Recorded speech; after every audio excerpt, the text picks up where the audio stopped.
to win over MPs in today's ballot. Well, one of the amendments could mean that that legislation is introduced preventing the UK from leaving the bloc without an official deal, and that could effectively put Brexit on hold for up to 9 months. France 24's Yena Lee has this report. Order!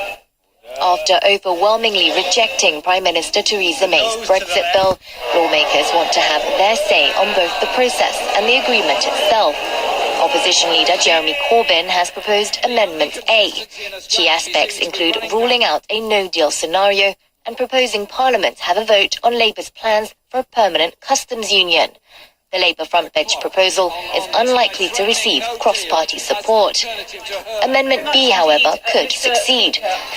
Brought forward by a Labour MP and a Conservative, it seeks to make Parliament take control over Brexit. If successful, MPs could obtain an extension to Article 50 up to 9 months in order to avoid a no-deal scenario. Corbyn supports this amendment, as do several Tories. Another one to watch is Amendment N, also known as the Brady Amendment, as it was written by Tory MP Graham Brady.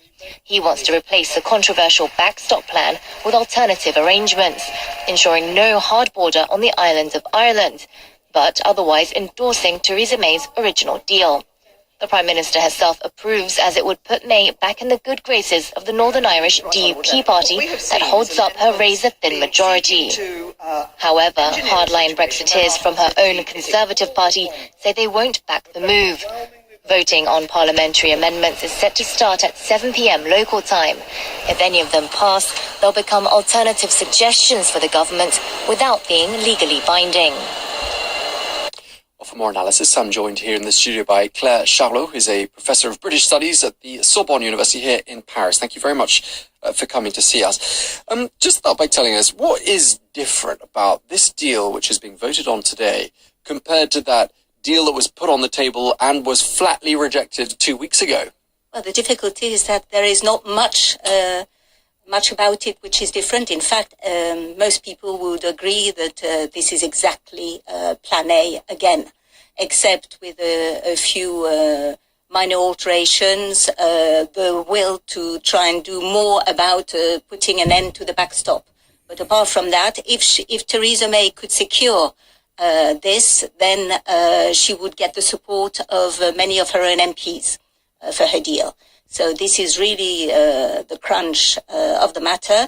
Now, the trouble is that the European Union is not going to budge under pressure from the Republic of Ireland. But at present, Theresa May and the government, they are looking at an alternative scheme to the backstop. So then, if that could be agreed, then her deal would have a chance of getting through, I think. Okay, let's just talk about what happens next, because there sort of seem to be, to me, 3 options now. Maybe you can see some other scenarios as well. So either the MPs are going to say yes, and Brexit takes place along the lines of the deal which is debated this afternoon and voted on, or they say no, and the whole process is delayed by up to 9 months, or maybe shelved altogether, or they say no to the deal this afternoon and Brexit happens without a deal. Do you think that those are the only 3 scenarios, and which of those sounds most likely to you? I think there are several other scenarios, but if we cover the ones you've talked about, first, the thing to remember is that we are talking about amendments. That is, we are only voting on possible changes to the original deal, but that is all. The only, and all amendments are not binding on the government, except, of course, if one of them, the one introduced by Labour member Yvette Cooper, she's put